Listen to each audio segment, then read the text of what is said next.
Hey everyone, my name is Jake, and I'm 32 years old. I never thought I'd be the type of person to post on here, but after everything that's happened, I need to get this off my chest. Maybe writing it all out will help me process it, or at least give someone else a warning about how manipulative family can be. For most of my adult life, I've been the responsible one in my family. Not by choice, mind you. I was just always the one expected to step up, to help out, to be understanding when things didn't go my way. My parents, Mark and Linda, have always been a little, let's just say, entitled. Growing up, they made it clear that I was the reliable one, the one they could lean on. Meanwhile, my younger sister, Emily, was the golden child. She could do no wrong in their eyes. If she wanted something, she got it. If she made a mistake, they found a way to excuse it. And if I ever dared to complain, I was being jealous or selfish. This dynamic followed us well into adulthood. My parents never outright said Emily was their favorite, but their actions spoke louder than words. While I had to work part-time jobs through college and take out student loans, my parents covered all of Emily's tuition. When I saved up for my first car, they suddenly found money to buy Emily a brand new one for her 18th birthday. Little things like that. It stung, but I told myself that as long as I worked hard, I could be independent. I wouldn't need their favoritism. Then, about 5 years ago, my parents came to me with a request. No, a plea. They were struggling with their mortgage payments and were at risk of losing their home. Now, I knew they weren't great with money, but I had no idea just how deep their financial problems went. They sat me down, looking as pitiful as possible, telling me how they had nowhere else to turn. They guilt-tripped me hard, reminding me of everything they had sacrificed for me growing up. The way they framed it, it wasn't even a question. It was my duty to help them. I was hesitant. I had just started getting my own finances in order. But they pushed and pushed, saying they'd only need help for a little while. That it was just a temporary setback.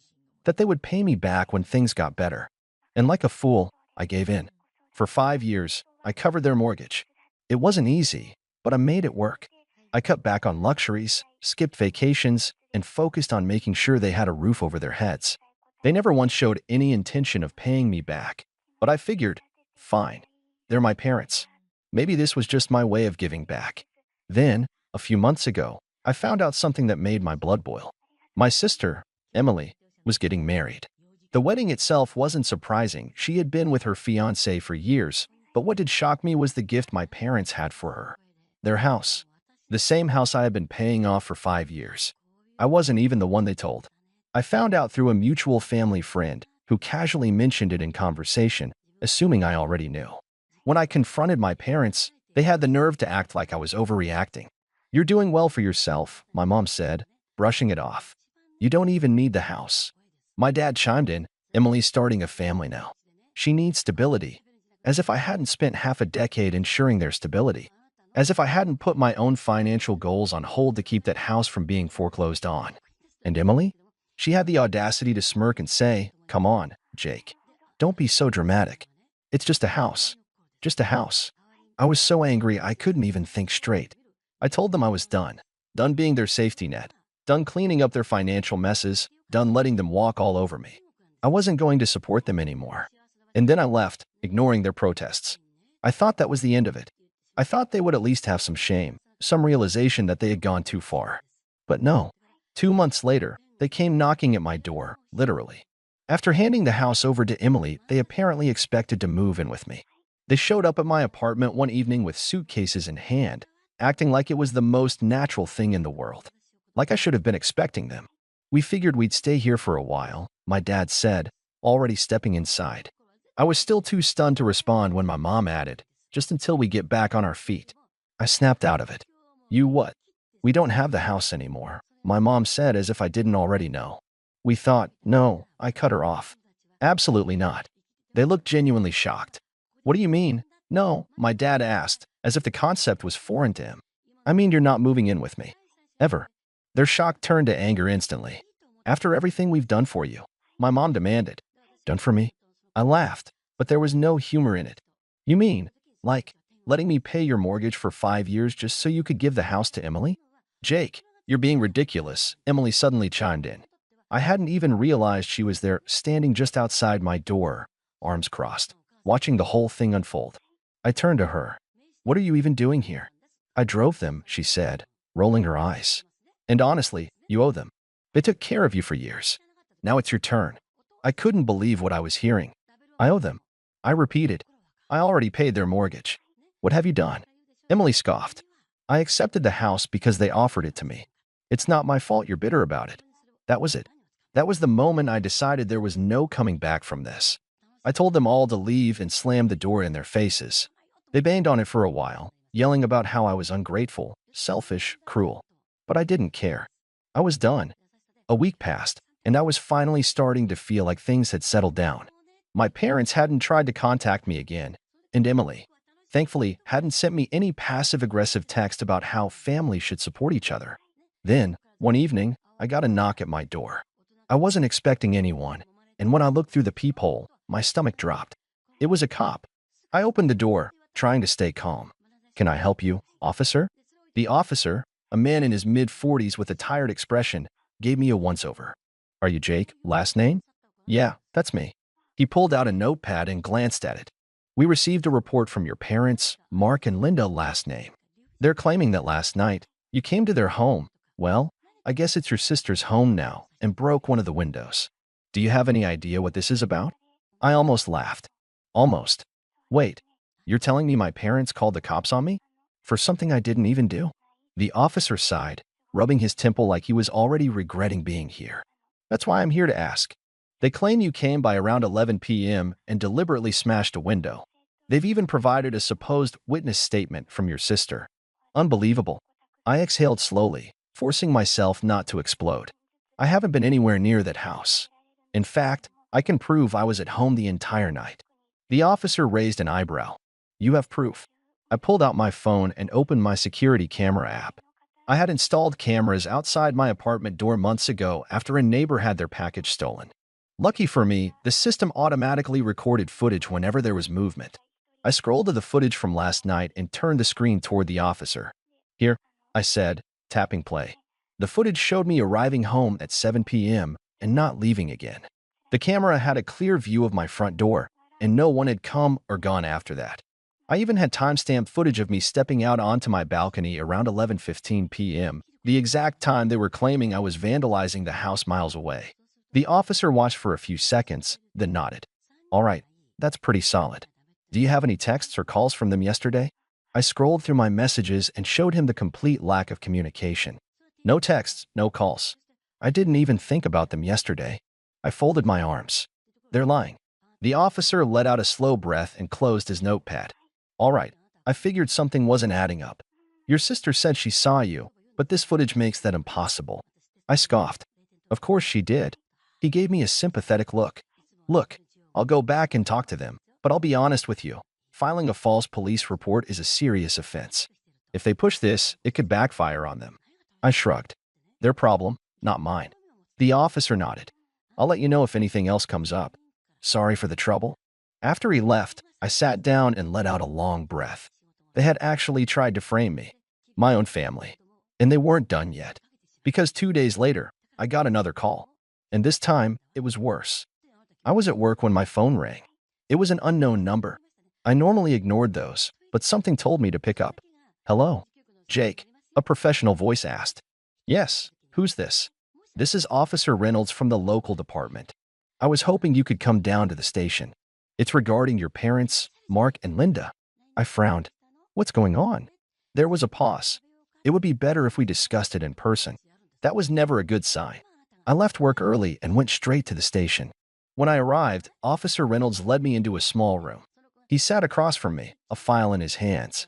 "We looked into the vandalism report your parents filed against you," he began. I nodded. "And?" He exhaled. "It's not looking good for them." I raised an eyebrow. "Meaning?" Officer Reynolds leaned forward. "The window wasn't broken from the outside. It was broken from the inside." I blinked. "What?" He nodded. "We had an officer go back and examine the damage. The glass fell inward, not outward. Meaning whoever broke it was inside the house when it happened." I let that sink in. "You're telling me they broke their own window?" He didn't answer that directly. "What I am saying is that your parents' story doesn't line up. Not only that, but the neighbor's security camera caught something interesting." He pulled out a laptop and turned the screen toward me. It was a grainy video from across the street, angled toward the front of my sister's house. The footage was timestamped at 11:02 p.m. It showed my mother standing by the window. Then, suddenly, she swung something, a bat? A crowbar? It was hard to tell. The glass shattered, and she jumped back. My father appeared a moment later, waving his arms like he was yelling at her. Then they both hurried inside. I stared at the screen. I had no words. Officer Reynolds shut the laptop. Given this footage and the fact that your alibi is airtight, we have enough to charge them with filing a false police report. I ran a hand down my face. Are you seriously telling me my own parents tried to get me arrested over a broken window they destroyed? It looks that way, he said grimly. The question now is, do you want to press charges? I froze. This was it. The moment they had pushed me to. They had thrown everything at me: guilt, manipulation, false police reports. They had stolen from me, used me, and when I finally said no, they tried to ruin me. And now, I had the power to turn the tables. I exhaled. What happens if I do? Officer Reynolds clasped his hands together. Filing a false report is a misdemeanor, but because they implicated you in a criminal act, it could be bumped to a more serious charge. They could face fines or even jail time. Jail. For my parents. A part of me hesitated. No matter how awful they had been, this was serious. But another part of me, the part that remembered every manipulation, every time they had made me feel like I was just their personal ATM, felt nothing. I sat there for a moment, letting the weight of my decision settle in. Pressing charges against my own parents? A few years ago, I wouldn't have even entertained the idea. But now, after everything they had done, after they tried to frame me for a crime just because I refused to let them take advantage of me again? No, I wasn't about to let this slide. I looked Officer Reynolds in the eye. I want to press charges. He nodded, like he had expected that answer. All right, I'll start the paperwork. Given the evidence, this should be a straightforward case. Since they knowingly filed a false report against you, and we have video proof, they could be looking at some real consequences. He paused. You sure about this? I let out a slow breath. They made their choice. I'm making mine. Officer Reynolds got to work, and I signed the necessary paperwork. I left the station feeling a strange mixture of emotions: relief, anger, even a bit of sadness. But I knew one thing. I wasn't going to be their scapegoat anymore. 2 days later, I got a text from Emily. What did you do? I didn't even bother replying. I figured I'd hear from someone else soon enough. And sure enough, that evening, my phone rang. My mother. I let it go to voicemail. 30 seconds later, my father called. Ignored. Then Emily again. I finally turned my phone off. The next morning, Officer Reynolds called. Your parents have been officially charged. They'll be given a court date soon. We'll keep you updated. I thanked him and hung up, feeling a cold satisfaction settle in. Later that day, there was a knock on my door. I knew who it was before I even opened it. Standing outside was Emily. She looked furious. How could you? She hissed, pushing past me into the apartment. They're our parents, Jake. You really called the cops on them. I folded my arms. No, they called the cops on me. I just made sure the truth came out. She scoffed. Oh, come on. So they made a mistake, a mistake? I cut in, my voice rising. Emily, they tried to get me arrested. They made a false report to the police, lied, and even broke their own window just to frame me. That's not a mistake. That's insanity. She crossed her arms, glaring. You could have just let it go. I laughed bitterly. Oh, like I let it go when they made me pay their mortgage for 5 years? Or when they gave our childhood home to you without even telling me? Or when they demanded to move into my home right after? At what point, Emily, do I get to stop letting it go? She faltered, but her stubbornness kicked in. They're facing charges, Jake. Do you know what this could do to them? If they get a record, it could ruin their retirement, their credit, everything. They're our family. I shook my head. No, Emily. Your family. They made it very clear I don't count. I was just the one who was supposed to pay for everything. The only time they even acknowledged me was when they wanted something. She looked away, biting her lip. I could see the gears turning in her head, the conflict bubbling under the surface. She knew I was right, but she was too deep in their favoritism, too invested in the role they had given her, the golden child, to admit it. She sighed dramatically. So that's it? You're just going to ruin their lives over this? No, they ruined their own lives. I'm just not saving them this time. She scoffed, shaking her head. I hope you're happy. With that, she stormed out. I didn't hear from her again for a while, but I did hear from my parents. They were furious. First, it was the texts, long-winded rants about how I was betraying my own family, how they had given me life. how I was ungrateful. Then the voicemails, my mother sobbing, my father shouting, alternating between guilt-tripping and outright threatening me. I ignored them all. A week later, I got an update from Officer Reynolds. Your parents made a deal with the DA, he told me. They admitted to filing the false report in exchange for lesser charges. No jail time, but they'll have to pay fines and court fees. I smirked. How much? He gave me the number. It was a lot. Enough that it would hit them hard. But the best part? Since the false report was now officially on record, if they ever tried to pull something like this again, the consequences would be much worse.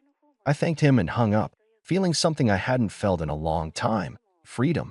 They had spent years treating me like an ATM, like someone who existed solely to serve them. And when I finally said no, they tried to destroy me. But in the end, they only destroyed themselves. Emily still refused to talk to me. I heard through the grapevine that my parents were struggling to cover the fines and were trying to guilt distant relatives into helping them. But this time, no one was buying their sob story. A few months passed, and for the first time in years, I felt like I could finally breathe. No more guilt-tripping phone calls. No more entitled demands. No more feeling like I owed them something just because we were family. My parents had stopped reaching out, probably because they realized I wasn't going to budge. Emily had gone silent too. At first, I thought it was just her being stubborn, but a part of me suspected that she was secretly ashamed that she had sided with them, ashamed that she had benefited from their favoritism, and maybe even ashamed that deep down, she knew I was right. Then, out of nowhere, she showed up at my door. I almost didn't answer, but curiosity got the better of me. When I opened the door, she stood there with her arms crossed, looking exhausted. Can we talk? I sighed. Depends. Is this another attempt to make me feel bad for not letting our parents walk all over me? She shook her head. No, I just wanted to see how you're doing. That caught me off guard. I'm fine. She hesitated, like she wanted to say more, but didn't know how. Eventually, she sighed. They're struggling, you know. I laughed dryly. Yeah, that tends to happen when you commit crimes and get caught. She flinched. They're still our parents, Jake. I leaned against the doorframe. Are they? She frowned. What's that supposed to mean? I exhaled, suddenly tired. Parents are supposed to love their kids. Protect them. Support them.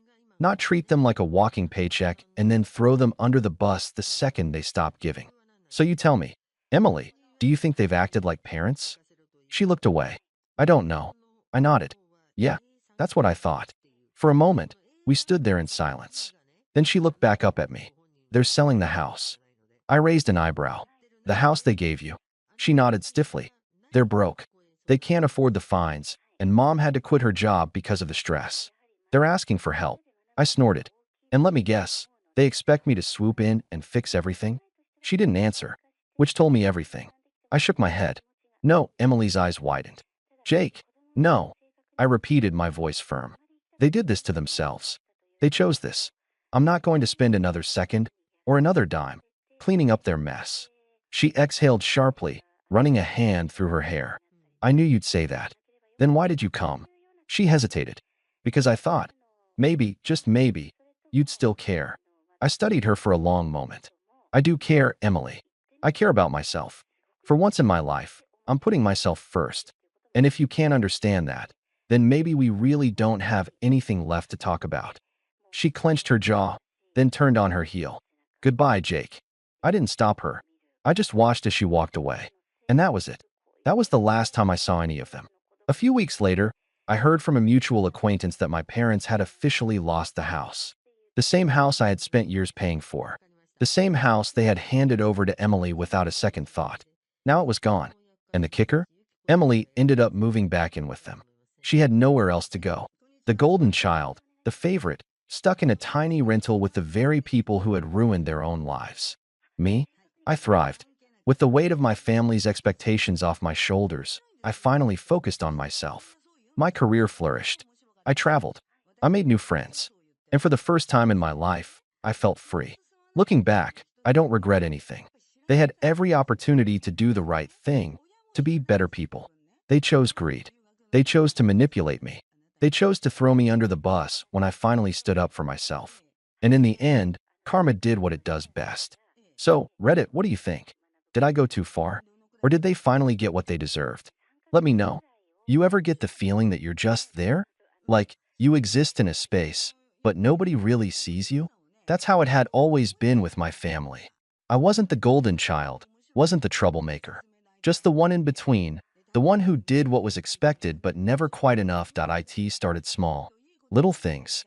My parents forgetting to save me a plate at dinner.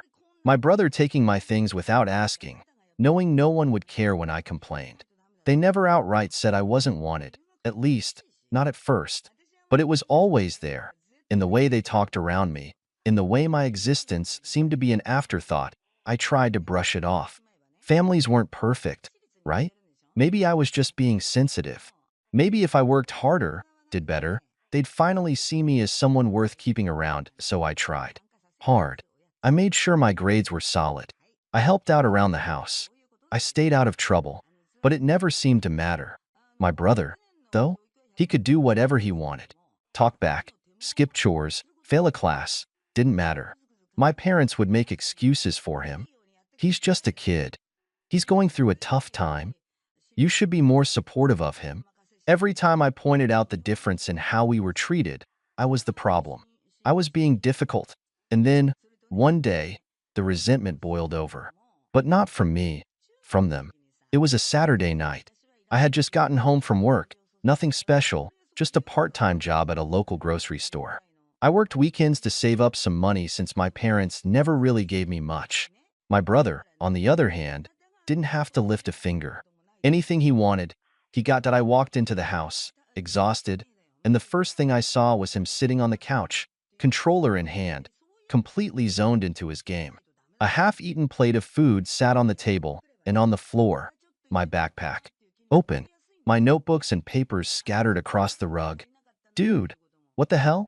I sighed, bending down to pick up my stuff.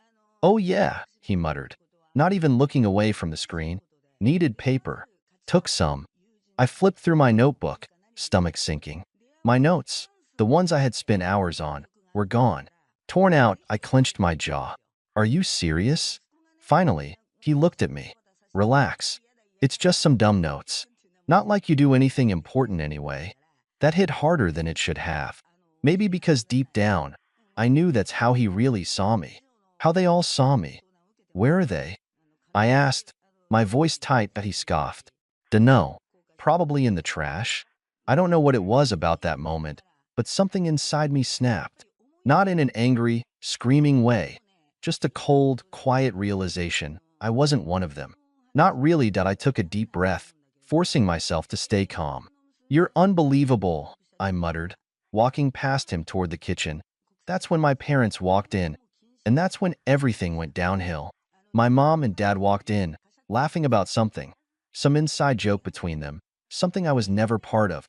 But the moment they saw me standing there, the mood shifted. What's with the attitude? My dad asked, eyes narrowing. I exhaled sharply, still gripping my ruined notebook. Ask him, I said, nodding toward my brother. He tore out my notes, just threw them away like they were nothing. My mom barely glanced at him. It's just paper, she said, waving a dismissive hand. I looked between them, waiting for something. Even just a "that wasn't cool," or "don't do that again." But nothing. Instead, my brother smirked. Yeah, it's just paper, he echoed. Like he knew he'd already won. I felt my fingers tighten around the notebook. Right. Of course. I turned to go upstairs, but my dad's voice stopped me. You know, this attitude is exactly why no one wants to be around you. I froze. What? I asked, turning slowly to my mom's side like she was tired of me already. You overreact to everything. Always playing the victim, always causing problems. Causing problems? I let out a bitter laugh. For what? Expecting basic respect? For not wanting my stuff trashed? My brother snorted. God, you're so dramatic. I shook my head. You guys act like I'm the issue, but you don't even see what's happening. You just let him do whatever he wants. Dad folded his arms. Because he's not the one constantly whining. That hit hard. But not as hard as what came next. My brother leaned back on the couch, arms stretched behind his head, and smirked. No one wants you here, man. I felt my stomach drop, but it was my parents' reaction that broke something in me. They nodded. They actually nodded, why Mom didn't say a word. My dad didn't argue. They just stood there, silent, as if that was a fact they had accepted a long time ago. I didn't yell. I didn't beg for them to take it back, that I just breathed. And something inside me went cold. Okay, I said simply, and I walked upstairs to pack my bags. And I left. But this wasn't the end. Not even close. Because the next morning, my phone was blowing up with 12 missed calls. And that's when I knew leaving was the best decision I had ever made. I didn't answer the calls. Not at first. I just stared at my phone, watching as the notifications kept piling up. My brother, my dad, even my mom. For a family that didn't want me, they sure were desperate to reach me. Now I let it ring. I wasn't in a rush. After leaving last night, I didn't even have a plan. I had thrown my things into a duffel bag and walked out, feeling numb. I crashed at a friend's place, someone who actually gave a damn about me. He didn't ask questions, didn't push, just handed me a blanket, said, "You can stay as long as you need." It was more kindness than my own family had shown me in years. But now they wanted something. And I had a feeling it wasn't because they missed me. By the time the calls finally stopped, a few texts started rolling in. The first ones were just as I expected. Mom texted, "You're being immature. Come back." Dad texted, "Enough of this nonsense. You need to stop acting like a child." I scoffed. Yeah, I really left. And they clearly weren't sorry. Then, a new message came in, one that changed everything. Mom texted, "Come home now. We have a problem." I stared at the screen, my pulse picking up. "A problem?" I debated ignoring it. But curiosity got the best of me. So I finally texted back. Just 2 words. "What happened?" Her reply came almost instantly. "Your brother screwed up. Bad." And just like that, I knew. They didn't miss me. They didn't want me back. They needed me. And that gave me an idea. I leaned back against the couch, staring at my phone. So now they needed me? Interesting, I wasn't in a hurry to respond. Instead, I let them sweat a little. If my brother had really screwed up, then whatever happened was big enough that my parents, who had never once taken my side, were now reaching out. After about 10 minutes of silence, more messages started rolling in. Dad texted, "We don't have time for your attitude. Just come home." Mom texted, "Please. This is serious." Serious? That almost made me laugh. When my problems were serious, they told me to get over it. But now that my brother was in trouble, suddenly it was urgent. I took my time typing my next response. "Not my problem." A minute passed. Then another. Then my dad called. I let it ring. Declined. A second later, a text popped up. "Dad, you're being selfish." I exhaled sharply through my nose. Selfish? That was rich, coming from him. Then my mom texted again. "Mom, your brother's been arrested." I blinked. Okay. Now I was interested. I grabbed my friend's car keys off the counter. "I need a ride." He raised an eyebrow. "You sure? Thought you were done with them." I smirked. "Oh, I am. But I need to see this for myself." 15 minutes later, I pulled up in front of my house. My dad was pacing on the porch, phone in hand, looking more stressed than I'd ever seen him. My mom sat on the steps, head in her hands. For once, there was no laughter, no dismissive remarks, just pure, panicked silence. I took my time walking up. "So," I said casually, "who wants to tell me what happened?" My dad turned, eyes sharp. "Where the hell have you been?" I raised an eyebrow. "Not here. Like you wanted." He clenched his jaw, but before he could say anything, my mom spoke. "It's your brother," she said, voice shaking. He stole something. From the wrong people." I frowned.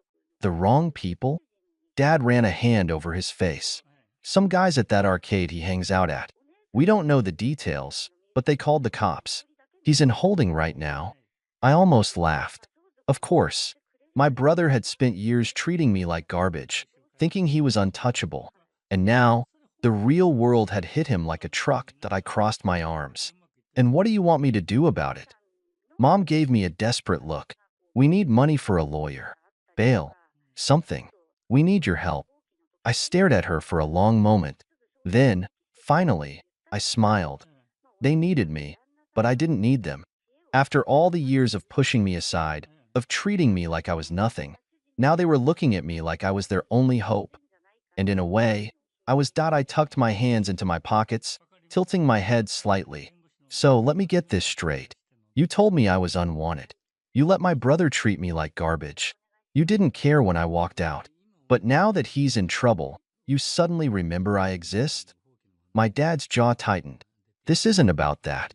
This is about family. I laughed. A short, sharp sound.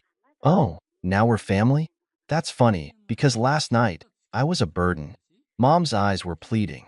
Please, we can talk about all of that later. Right now, we need to get him out before this gets worse. I let out a slow breath, pretending to think it over. And how much money are we talking about? Dad sighed. Bail is set at $10,000. We can pay a portion, but we need you to cover the rest. I whistled. 10 grand, huh? Sounds serious. My mom perked up slightly. So you'll do it? I smirked. Oh, absolutely not. Their faces fell so fast, I almost felt bad. Almost, excuse me. My dad snapped. I shrugged. Not my problem. Mom's voice cracked. But he's your brother. No, he's your son, I corrected. And you made it very clear that I was never part of this family. Dad stepped forward, anger flashing in his eyes. You think you're proving a point? You think this is funny? I met his glare without flinching. No, I think it's fair. Mom reached for my arm. We'll pay you back. I took a step back. You think I trust you? The people who threw me away without a second thought? Her mouth opened and closed, but she had nothing to say. I shook my head. Here's what's gonna happen. You're gonna figure this out without me, just like you always wanted. And I'm gonna walk away, just like you told me to. I turned on my heel, making my way back to my friend's car. Behind me, my dad shouted, "Don't you dare walk away from us." I glanced over my shoulder. You already did it first. Then I got in the car and drove away, leaving them in the mess they created. As I drove away, my hands clenched around the steering wheel. I should have felt triumphant. I should have felt like I finally got the last laugh. But instead, I felt hollow. Not because I regretted my decision. No, they had it coming. But because after everything, even after they'd begged for my help, I knew they still didn't see me as family.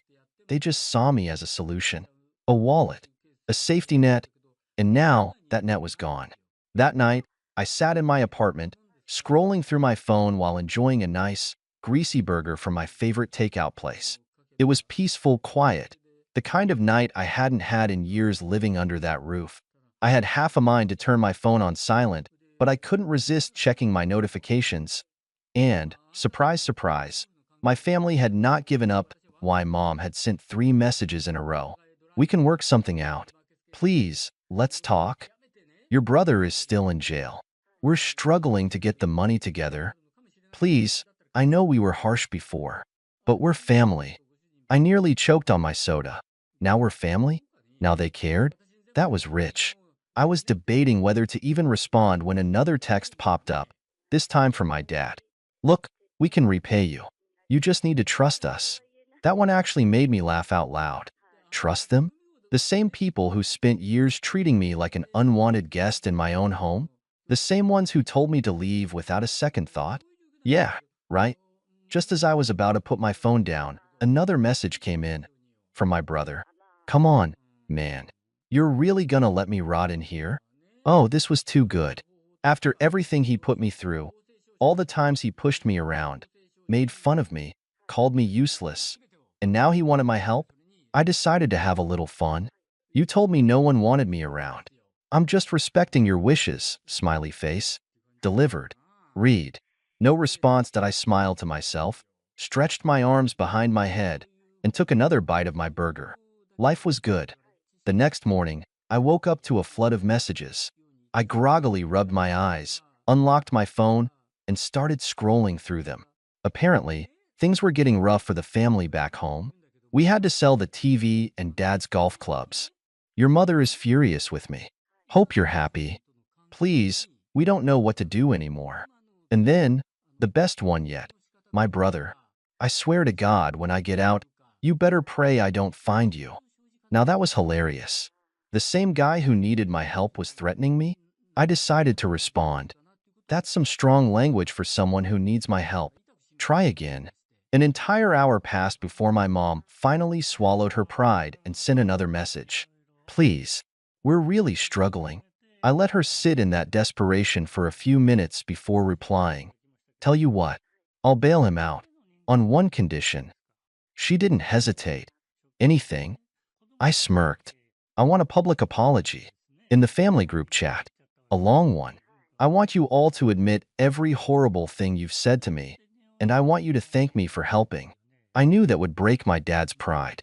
But if they wanted my help so badly, they'd have to grovel for it. Sure enough, it took them a while, but eventually, a new message popped up in the family group chat.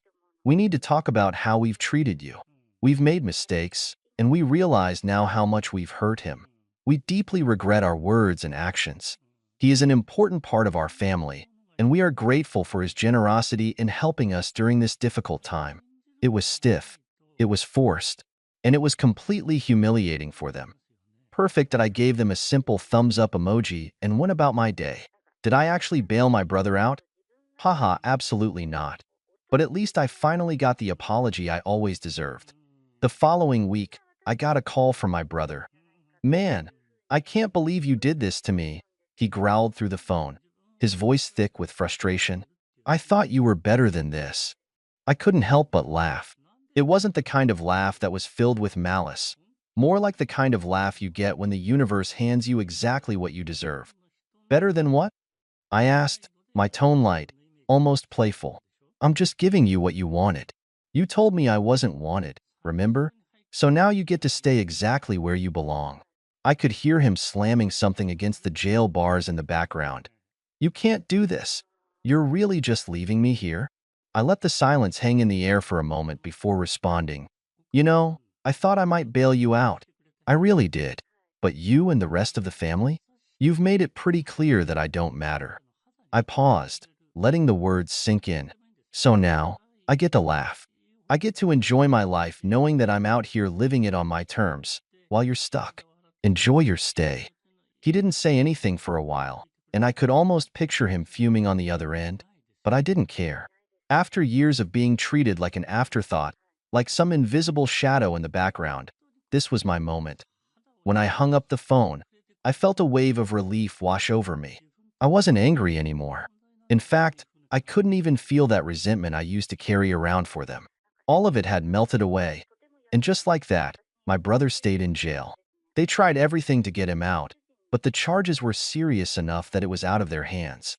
They begged and pleaded, but the truth was, they needed me far more than I ever needed them. As for me, I walked away, head high, knowing that I had finally reclaimed my power.